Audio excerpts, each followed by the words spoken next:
Hello, मैं ममता चौहान फिर से अपने यूट्यूब चैनल पर आप सबका स्वागत करती हूँ और आशा करती हूँ कि आप सब अच्छे होंगे, प्रसन्न होंगे। आज का टॉपिक फिर से हमारा हिंदी व्याकरण है और हिंदी व्याकरण में वही टॉपिक है जो एग्जामों के लिए, प्रतियोगिता एग्जामों के लिए जितनी प्रतियोगिताएं परीक्षाएं हैं उनके लिए जो महत्वपूर्ण साबित होने वाला है। लग जाइए अब अपनी तैयारी में। और तैयारी इस तरह से करनी है जो आने वाला एग्जाम है उसमें आप अपना 100% दें और सफलता के शिखर पर पहुंचे। आज संधि, उपसर्ग, समास, ये सब चीजें एक एक दो दो क्वेश्चन सब के लिए जाएंगे। जैसे विलोम शब्द है, जैसे क्वेश्चन है, एक क्वेश्चन है आकर्षण का विलोम शब्द। आकर्षण का सही विलोम है, विलोम है। चार ऑप्शन दे दिए, जैसे पराकर्षण नंबर 1 पर, पराकर्षण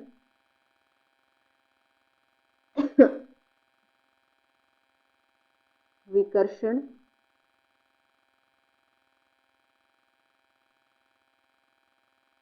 नंबर 3 पर आकर्षण। इस तरह से 3 से 4 ऑप्शन, 4 ऑप्शन ही आते हैं।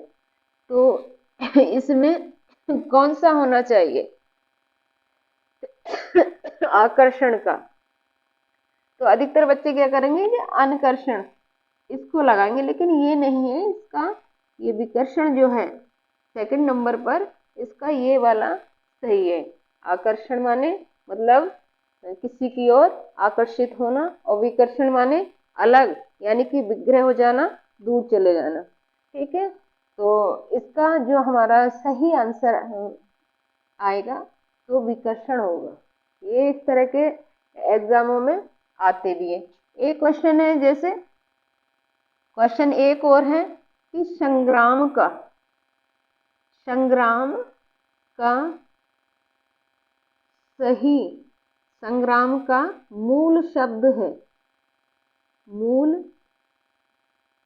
शब्द है। ठीक है, ऑप्शन दे रखे हैं 4 ऐसे, सम, धन, ग्राम। ठीक है, नंबर 2 पर शन, धन, ग्राम। ठीक है, नंबर 3 पर सम, धन, ग्राम। ठीक है, नंबर 4 पर कोई सा भी लगा सकते हैं।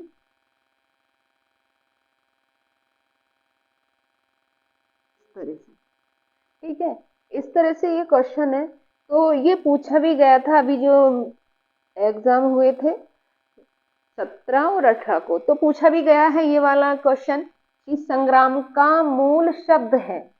अब यानी कि इसमें मूल शब्द बच्चे कुछ समझ ही नहीं पाए कि मूल शब्द है क्या, और दे भी रखा था, ये सब ऑप्शन दे रखे थे। मूल शब्द का मतलब है कि किस से ये जो शब्द संग्राम बना है, किस उससे बना है, शब्दों से, जो संधि में पूछ लिया गया। लेकिन इसमें संधि नहीं पूछा है, और इसमें पूछा है मूल शब्द कौन सा। और संधि हमारी क्या कहती है, जहां दो शब्द सही है, अर्थ देने वाले, तो वहां हमारी संधि सही है। तो इसमें ये जो पहला ही वाला ऑप्शन था, ये विकल्प था पहला वाला, तो संग्राम यानी कि आधा आधा माह, और जब अगर आधा माह है और हम इसको जब लिखेंगे तो ये यहाँ पे अनुस्वार का काम करेगा, अंकित बिंदी का काम करेगा, इसलिए ये यहाँ पे इसमें जो हलंत लग रहा है, तो यहाँ, और फिर जब हम इसको लिखेंगे तो ऐसे लिखा जाएगा जैसे ये लिखा हुआ। ठीक है, बाकी ये सारे गलत है। इस तरह से क्वेश्चन, एक क्वेश्चन था जैसे क्वेश्चन, मधुरालय में कौन सी संधि है, मतलब मधुरालय का संधि विच्छेद क्या होगा? तो मधुर आलय, मधुरालय का संधि विच्छेद है। ठीक है, मधुर आले का संधि विच्छेद है। ठीक है, ऑप्शन भी दे रखे थे, लेकिन जो सही विकल्प है उसका मधु, मधुधन आलय। ठीक है, मधुधन क्या होता है? आलय, ऐसे लिखना है। ठीक है, मधु माने क्या होता है? शहद होता है। ठीक है, शहद।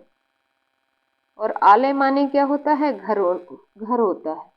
यानी कि जहाँ शहद रहता है, जहाँ शहद का निर्माण होता है, तो वो मधुर आलय, यानी कि शहद जहाँ बनता है, जहाँ रहता है, तो उसका जो घर है उसको क्या कहा जाता है? मधुर आलय। तो मधुधन आलय ये इसका सही मतलब संधि बनेगा, संधि विच्छेद इसका सही बनेगा। अब जैसे काल में पूछ लिया जाता है, काल में एक क्वेश्चन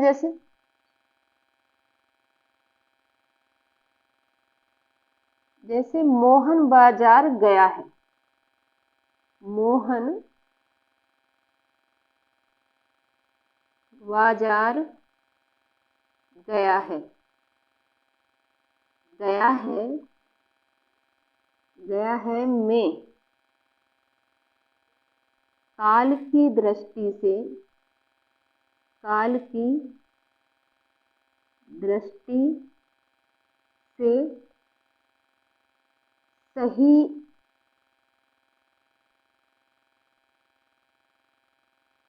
विकल्प, सही विकल्प है। विकल्प दे रखे हैं, जैसे नंबर 1 पे है भूतकाल। ठीक है, नंबर 2 पे है पूर्ण भूतकाल, पूर्ण भूतकाल। और नंबर 3 पर है आसन्न भूतकाल, पूर्ण भूतकाल। ठीक है, पूर्ण भूतकाल। और नंबर 3 पर है आसन्न भूतकाल, आसन्न भूतकाल। ठीक है, ये इस तरह के क्वेश्चन बहुत पूछे जाते हैं। ठीक है, मोहन बाजार गया है में काल की दृष्टि से सही विकल्प कौन सा है? तो इसका जो सही विकल्प है ये है, सॉरी, आसन्न भूतकाल। ये जो थर्ड वाला है, ये थर्ड वाला पूर्ण भूतकाल नहीं हो सकता, गया है। अगर मोहन बाजार गया था तो ये पूर्ण भूतकाल होगा। ठीक है, तो ये आसन्न भूतकाल। तो इसका ये वाला सही है। इस तरह के क्वेश्चन मतलब बहुत आते हैं, तो ऐसे क्वेश्चनों को भी ध्यान में रखना चाहिए। अलंकार भी आते हैं, जैसे एक काव्य पंक्ति में लिख देती हूँ, जैसे हाय फूल सी वाला, हाय फूल सी वाला हुई राख की ढेरी, ढेरी थी।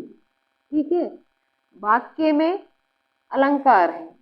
इस तरह से क्वेश्चन है ना, हाय फूल सी वाला हुई राख की ढेरी थी, वाक्य में या पंक्ति में, वाक्य में अलंकार है। ठीक है, अलंकार है। नंबर 1 पे है रूपक, नंबर 2 पर है उपमा। ठीक है, नंबर 3 पर है अनुप्रास। और नंबर 4 पर है उत्प्रेक्षा। ठीक है, अब इसमें सही वाला जो विकल्प है वो कौन सा होना चाहिए?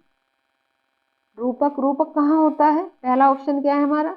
रूपक। जहाँ उपमेय और उपमान में कोई भेद ना हो तो वहां रूपक अलंकार होता है, जैसे चरण कमल बंदव हरि राय। उपमा जो है, जहाँ तुलना की जा रही है, हाय फूल सी बाला, यानी कि वो फूल जैसी कोमल बाला बालिका जलकर राख हो जाती है। तो यहाँ पर उपमा अलंकार है, और उपमा अलंकार की सबसे अच्छी जो पहचान है, सा सी सम, समान से दृश्य, जहाँ वाचक शब्द आते हैं वहां हमेशा कौन सा उपमा अलंकार होता है। ठीक है, तो इस तरह के ये जो है क्वेश्चन बहुत पूछे जाते हैं। जैसे उपसर्ग, इसे रब कर देते हैं। ठीक है, उपसर्ग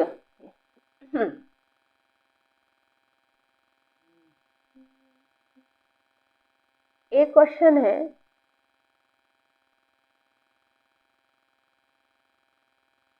अब सारा ही रफ कर देते हैं। एक क्वेश्चन है जिसमें उपसर्ग मतलब, जैसे एक क्वेश्चन है, किस वाक्य में, किस वाक्य, सॉरी किस वाक्य में नहीं, किस शब्द में, किस में सा उपसर्ग लगा है। ठीक है, किस में सा उपसर्ग लगा है। ऑप्शन दे रखे हैं जैसे, ठीक है, क्या है, सजल। ठीक है, एक ऑप्शन ये है। दूसरा ऑप्शन है सरस, सरस। तीसरा विकल्प है, क्या है, समास। इस तरह का, तो इसमें पूछा है किस में, किस शब्द में सा उपसर्ग का प्रयोग हुआ है, और किस में सा उपसर्ग का प्रयोग हुआ है। तो इसमें बताएंगे कि किस में इस उपसर्ग का प्रयोग हुआ है। एक और लिख दो, जैसे 4th नंबर पर सपूत लिख सकते हैं। इनमें बताएंगे, सजल में भी नहीं है, सरस में भी नहीं है, लेकिन जो समास बना है, तो समास इस सम उपसर्ग से बना है। ठीक है, ये सम उपसर्ग, तो ये हमारा जो थर्ड वाला है, ये बिल्कुल मतलब सही है। उपसर्ग बहुत पूछे जाते हैं। जैसे क्वेश्चन नंबर और है, जैसे गमित्वा में प्रत्यय बताइए, प्रत्यय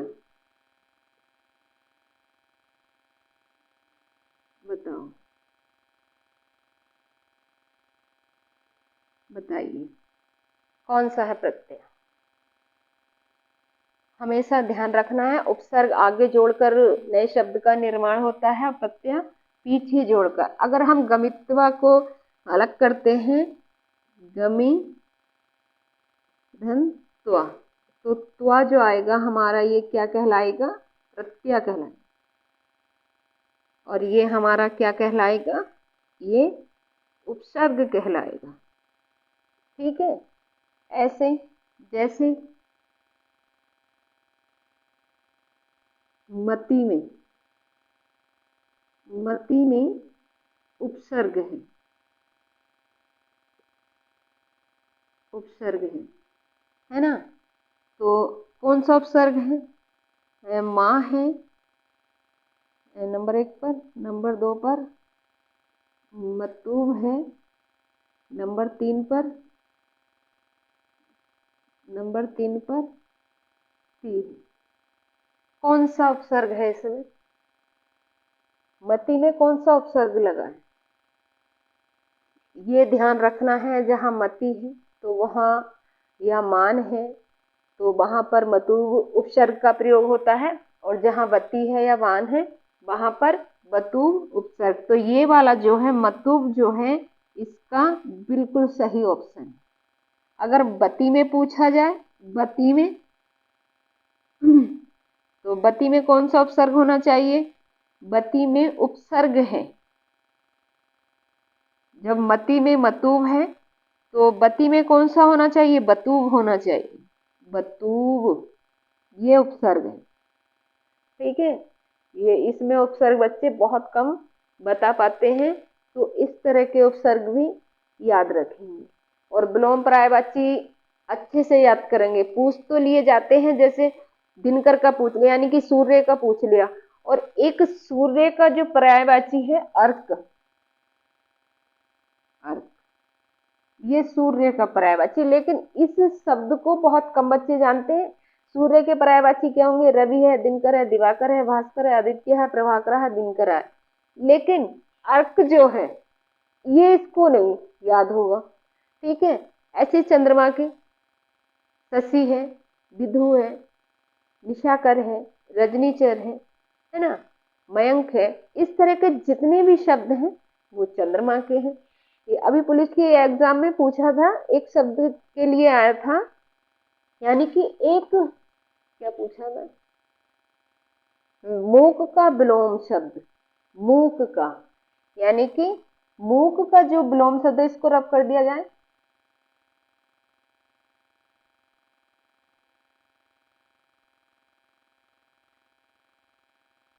एक क्वेश्चन था मूक का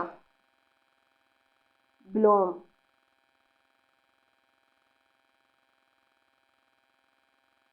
विलोम शब्द है। ठीक है, कौन सा, कौन सा इसमें ऑप्शन जैसे दे रखे थे। ठीक है, बोलने वाला नंबर 1 वाला। ठीक है, नंबर 1। नंबर 2 पर दे दिया वाचाल, वाचाल। नंबर 3 पर, नंबर 3 पर मित भाषी। ठीक है, तो मूक माने क्या होता है? मूक माने होता है चुप रहना, यानी कि मौन धारण करना। ठीक है, तो उसका विलोम पूछा है तो क्या होना चाहिए था? तो मूक माने होता है जो चुप रहता है। ठीक है, चुप रहना। ठीक है, मूक माने चुप रहना। और वाचाल माने, जो ये वाचाल शब्द है ये वाला सही है। वाचाल माने होता है बहुत अधिक बोलने वाला, और मूक माने होता है चुप रहने वाला। इस तरह के ये व्याकरण याद रखेंगे। आई थिंक आपको अच्छे से समझ में आया होगा, और लग जाइए अपनी तैयारी में। और जो भी पहली बार वीडियो पर हो तो सब्सक्राइब, लाइक, कमेंट, शेयर। जय हिंद, जय भारत।